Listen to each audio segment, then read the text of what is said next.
What's up, my wingdings? It's Dave. Dave. What's up, my wangdangs? It's Dev from Mtg. We like the magic. You know, we are rounding the corner on these Theros previews. We've only got a couple of days left in spoiler season, but Wizards still hasn't taken their foot off the gas. There are a bunch of really good cards to look at today. But as usual, we'll get started with some drafty stuff. Let's go ahead and look at Sea God Scorn and Ultra of the Pantheon to kind of get things started here. Sea God Scorn is at least decent as a kind of removal piece in Limited, I guess. If you don't really have too many other options, it's almost a board wipe that might actually just win you the game on the spot. So you play it in Limited, but I don't really see too many applications for it outside of that format. But it does look okay, at least in Sealed. But Altar of the Pantheon is a little bit more interesting because we get a 3-mana rock. It's an artifact. Your devotion to each color and each combination of colors is increased by 1. If you tap it, you can add a mana of any color to your mana pool. If you control a god, a demigod, or a legendary enchantment, you gain a life. So again, I think this is mostly just Limited playable, very likely.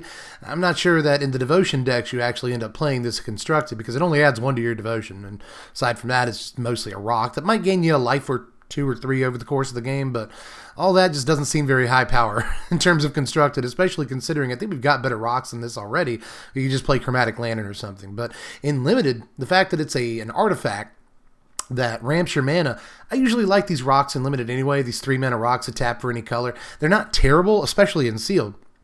But the fact that it's an artifact that still adds to your devotion, you're not taking a turn off from increasing your devotion count, is actually really important. And the life might matter a little bit, especially in the Limited environment, but you know, I'm not holding my breath or anything. But, you know, an extra 2-3 life over the course of the game is sometimes a deciding factor. So at least want to point these couple of cards out. But there are a few more that are sort of on the lower end of things today that are just a little bit more complex, so I want to talk about one by one. Like Scophos' Labyrinth Guardian. This is 4 mana, 3 and a red for a 3/4 Minotaur warrior.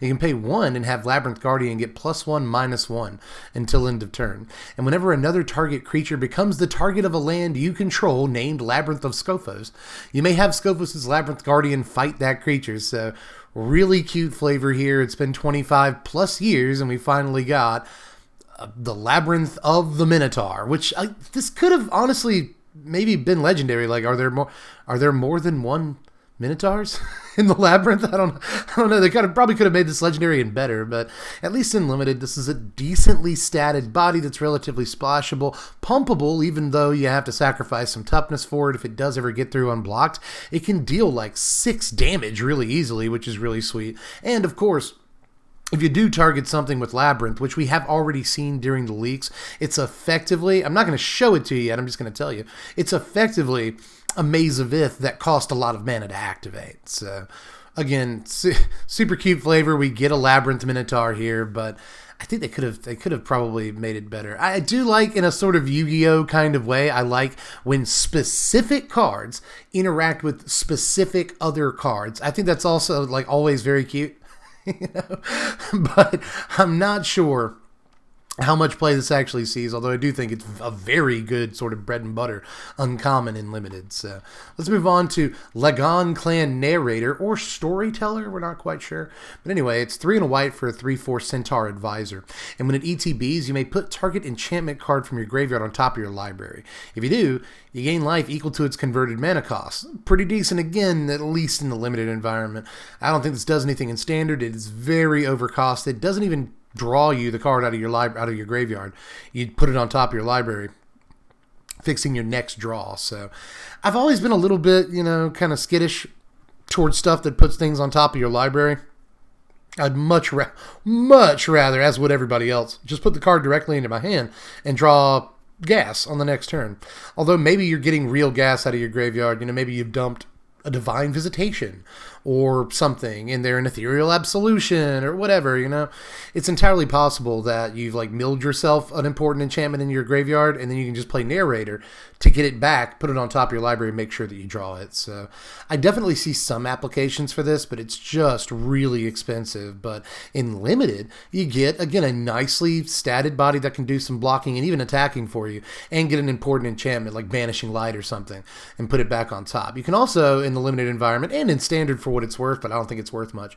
Get creatures and put them back on top, so it's kind of like a Gravedigger or something like that. So it's just a really well statted Gravedigger. You know, Gravedigger is a 4-mana 2/2. This is a 4-mana 3/4.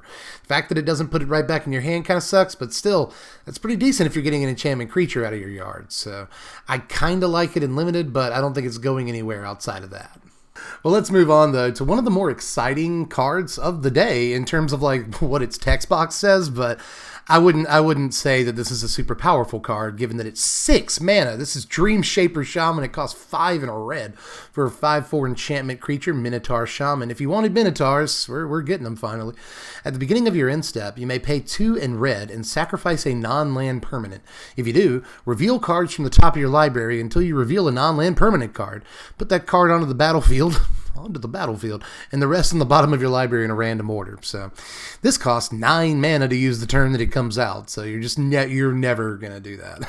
And even if you do want to do something really very silly with this, and there are multiple options, I'm sure, you still have to, wait till you have 6 mana and then probably wait until the turn after that to actually, and it has to survive until the end step of the turn after you play it.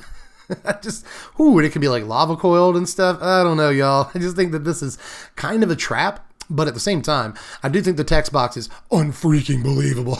That's so crazy. I mean, there's so many ways to like kind of make a Charbelchery type deck and try and, only play this and like one other non-land permanent that you really want to get onto the battlefield. But again, the cost is so freaking prohibitive that I think it's going to be really tough to pull this off. But dream a little dream with me, if you will, because there's all kinds of crazy garbage that can probably be done with this. It's just, I think they priced it way too high to ever actually pull off any of the crazy garbage the card wants you to do. But speaking of cards with text boxes that make combo players want to hump something, here's Enigmatic Incarnation right here. 2, a green and a blue for an enchantment. At the beginning of your end step, you may sacrifice another enchantment. I think the word another really hurts this card, but anyway, if you do, search your library for a creature card with converted mana cost equal to 1 plus the sacrificed enchantment's converted mana cost. Put that card onto the battlefield, and then shuffle your library. This is actually pretty neat. Right? I mean, if you play a 2 or 3 mana enchantment on turns 2 and 3 and then play Incarnation, then it will give you value the turn that you play it, and you can just go tutor up any 3 or 4 mana creature that you want, which does have some pretty serious implications if you're able to get an enchantment on the battlefield on turn 3. So I actually do like this card. Again, I hate the word another. I wish you could just play it for 4 mana and sack it at the end of that turn and go get a 5-drop. That would be really sweet. Now, we've obviously seen this on like Prime Speaker Vannifar and Neoform and stuff like that, but we've never seen the ability to sack an enchantment. These things want us to sacrifice a creature by and large. This is a Simic ability that we're getting more and more familiar with, but I think the ability to sack enchantments is actually kind of game-changing. You don't have to, come down on any power and toughness on the battlefield to use this card, and you get it every single turn. So if you can find a way to return enchantments from your graveyard to the battlefield or to your hand, play them over and over and all that, then you'll always have a trigger on this during your end step. So it's not only, card advantage every single turn, but it's effectively a tutor every single turn if you have the enchantments to fuel it. And I don't want to say that's bad. I don't, especially considering, again, it's able to get you value the turn that it hits the table. So I think that this could be at the very floor of it, a sort of, kind of saffron olive, favorite and a greatest hits for Seth over there at Goldfish. This is very against the odds. And on my end, a kind of dank jank card that we're going to build with. But I don't have the highest hopes for it right now, but I will say this card might surprise me and be insane. But let's move on here to Eidolon of Obstruction. A lot of people freaking out about this thing today. It's 2 mana, 1 and a white for a 2/1 enchantment creature that's a spirit. Actually a pretty important creature type. And it has first strike. Loyalty abilities of planeswalkers your opponents control cost 1 more to activate. Now, I'll break this one down, because I do think this is good, especially in a Nissa format or in a Teferi format. I think this is at least decent, because your opponent can't just, okay, you play this on turn 2. Even on, on the draw, your opponent goes, plays Teferi on turn 3. Well, they can't immediately activate it. Same thing with Nissa. They have to wait an extra turn to play and then activate their Nissa on the same turn. And I think those 2 interactions are probably good enough that this sees some sort of sideboard play, if nothing else. But 2/1 first strike for 2 mana isn't the worst stat line in the world, so this might pop up in main decks, but it only hoses a couple of things, and it doesn't even hose them super effectively. You know, the ability to make them wait a turn on Nissa is kind of a huge deal, but this doesn't do everything against all the decks right now. You know, against Cat Combo, this doesn't do a whole heck of a lot. Against Fires of Invention, it doesn't do much, aside from, you know, keeping their Teferi from doing much on turn 3. But even then, I'm not really sure that matters, because Fires plays like a bunch of different sweepers, not to mention like Cavaliers and stuff that this doesn't swing into or block very well. So I'm just, you know, when you look at the card in a vacuum, even outside of a vacuum, you know, one step outside of the vacuum, when you say, oh, this kind of, you know, hoses Teferi and Nissa a little bit, card looks good. But when you look at it in the total context of the decks we're seeing in the format at the moment, I'm really not sure how good this is against, say, a Fires deck, or again, a Cat deck or something like that. You know, these decks you're going to see an awful lot of. So I'm still kind of ambivalent about it. You know, I want to like this card an awful lot. I love the sort of tax abilities. They're really, one thing I will give them this time around is that they may have, I was going to say they heard, but really they anticipated, I guess, that people were going to be a little bit put off by you know, how powerful white is in the color pie right now. A lot of white is just being, you know, a lot of white's slice of the color pie that has to deal with like life gain and tokens and stuff, like all that's being explored over the last few sets. But the stuff that lets white, you know, tax their opponents for doing stuff hasn't really been explored much outside of Tide Taker in the past few sets, so it's good to see a sort of death and taxes kind of effect. And we're even seeing more of sort of white slice of, you know, reanimation in the color pie in this set. So they're really exploring a lot of the cool stuff that white does, and taxes, reanimation, all that, and I can get behind that. But in terms of this card in general, I really want to take it into the lab, sort of see what it can do, because, you know, even against, like, let me go back to the Nissa example one more time. If you're playing white 2-drops that host Nissa, just play Tomik, right? I mean, you can play both, don't get me wrong, but Tomik is far better against a resolved Nissa than an Eidolon would be. So, again, you could just play both, and this might just end up being a sideboard card, because it's going to hose specific decks a lot. And I love tax effects. I love the fact that it's at least decently statted for the mana cost, regardless of whether or not the last line of text is ever, you know, relevant whatsoever in a game. So it's not a bad card by any stretch, but I don't know that it's as good as a lot of people are rating it. Let me just put it that way. But let me move on to Thassa's Oracle here. This is 2 blue mana for a 1/3 Merfolk Wizard. This is one of my favorite cards of the day. When Thassa's Oracle enters the battlefield, look at the top X cards of your library, where X is your devotion to blue. Put up to 1 of them on top of your library and the rest on the bottom of your library in a random order. If X is greater than or equal to the number of cards in your library, you win the game.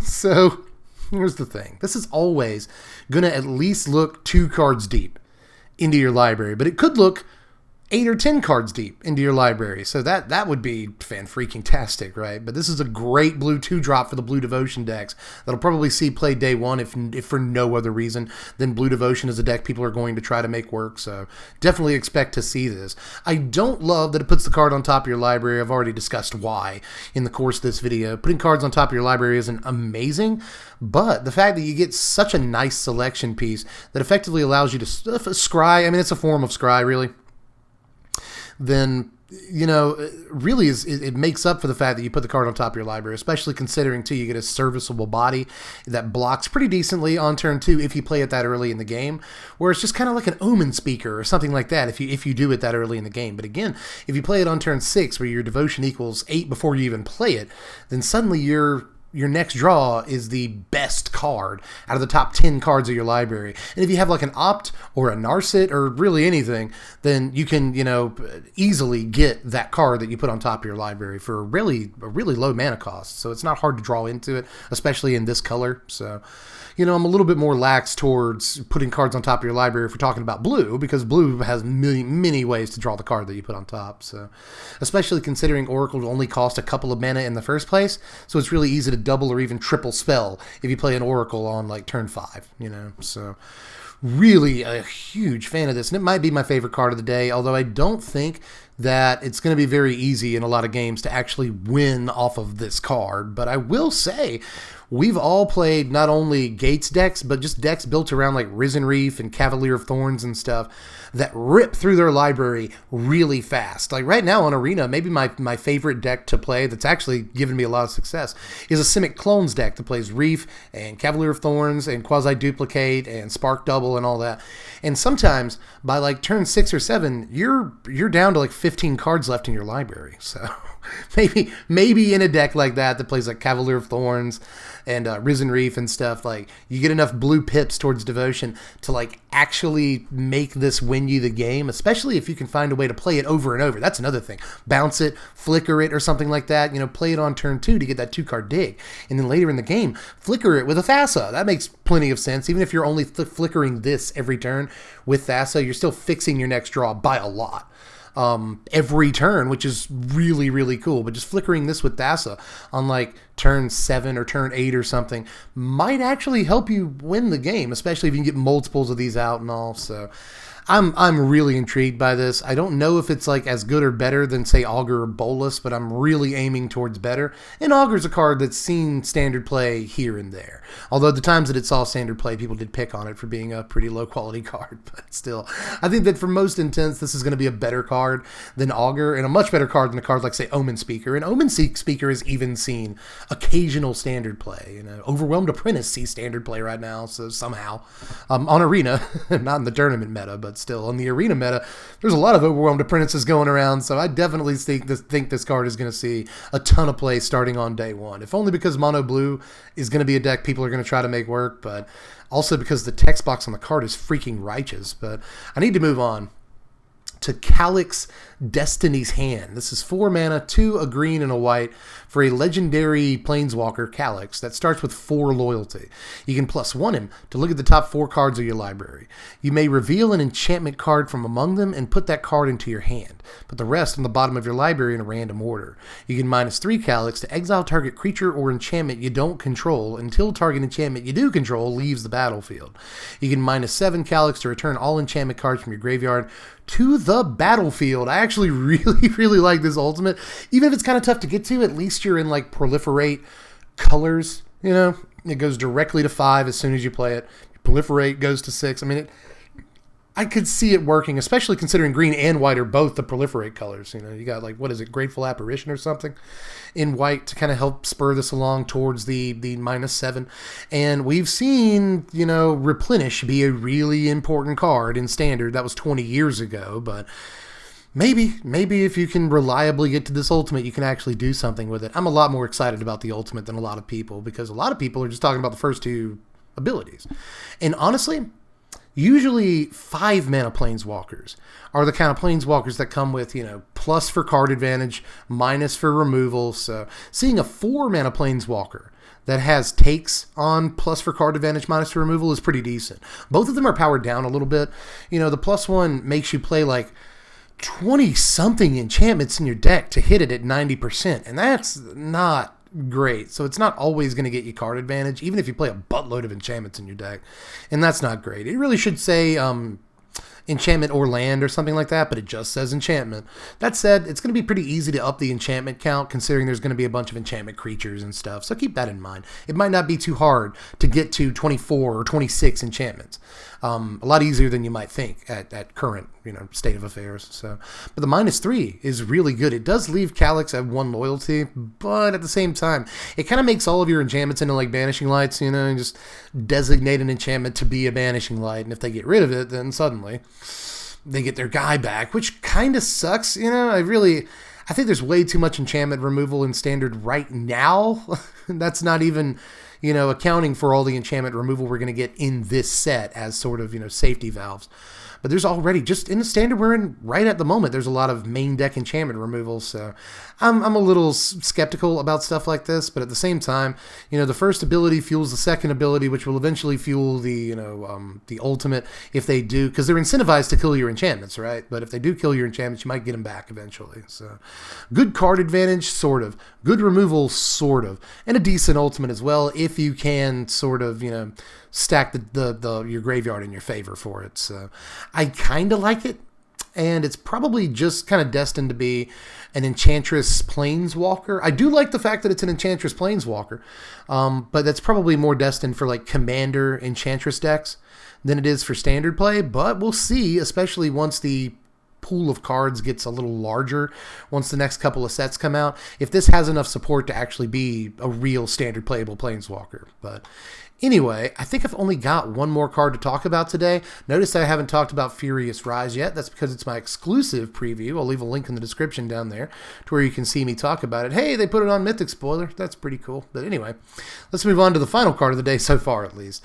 And that's Taranika, a Crowan Veteran. This is maybe the best card of the day so far. This is 3 mana, 1 and 2 white for a 3/3 human soldier with Vigilance. And whenever it attacks, you untap another target creature you control. Until end of turn, that creature has base power and toughness 4/4 and gains indestructible, so it just turns all of your creatures into like Gideons. It turns one of your creatures at least into Gideons. Note that you get to untap the creatures, so if you tapped, an Incubation Druid or Paradise Druid or something like that, or really any creature, if you tapped it down for value, you can then untap it as part of the attack step. That's actually really sweet, and this is kind of bringing 7 power onto the battlefield for 3 mana. You have to wait until it can attack, so you have to wait a turn to get value out of it, but it's still a decently statted creature for the mana cost with a keyword ability that matters a lot more than people give it credit for. I'm telling you, Vigilance gets a bad rap. Vigilance is an important ability. So anyway, enough of that. Just the second paragraph in this text box, really the only paragraph in the text box, is just pretty crazy, even if you just have like a 1/1 out. Imagine how good this is in a weenie deck where you've got nothing but like 1/1s. You've got Healer's Hawk. And of course, Healer's Hawk, your creatures don't lose their abilities. They just become base power and toughness 4/4 and gain indestructible. So if you got a Healer's Hawk, suddenly you're swinging 4 lifelink, which is great. 4 lifelink indestructible in the air, which is insane. So this just makes all of the weenies that you play before it into way better creatures. And do note, by the way, that it turns the creature into a creature with base power and toughness 4/4. So if you've got creatures with +1/+1 counters on them, then they'll still have the counters on them. So if you've got like a Stone Coil Serpent or something is one of the better examples that you play it on 2, well then you're really swinging with a 6/6 when it goes to swing in because it's got those 2 counters on it. But anything, whether it's Incubation Druid, Growth Chamber Guardian, whatever you have that has +1/+1 counters on it. So if you're able to go like Taranika into, say, Vivian Arcbow Ranger and put +1/+1 counters on creatures, again, you're swinging with much bigger than a 4/4 when it finally does swing, and the creature has indestructible. So I don't like that this has to attack. I wish it was just at the beginning of combat on your turn it did this, because very likely you're only going to get like 1 attack step with it in where it can do this to another creature. But that might be all you need, especially, again, the example of like a 4/4 lifelinking indestructible Healer's Hawk can put you way ahead even if you only get that attack step once. So huge fan of this. I don't think that it really replaces all the white 3-drops that we want to replace. We're still looking for a replacement for Benny Mars, for God's sake.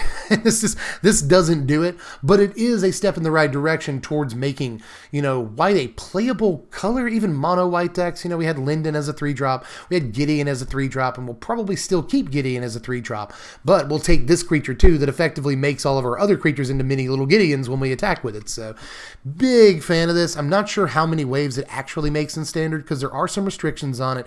And even though 3 mana for a 3/3 Vigilance is at least a decent deal, we have seen, like, in the recent past, 3 mana for a 3/3 Flying on Resplendent Angel still was not quite good enough to make the tournament tables in standard. So I can't really say 3 mana for a 3/3 Vigilance is overstated. It's really not. It's just fair stats. So especially when other decks are playing, 7/6s for 3 mana.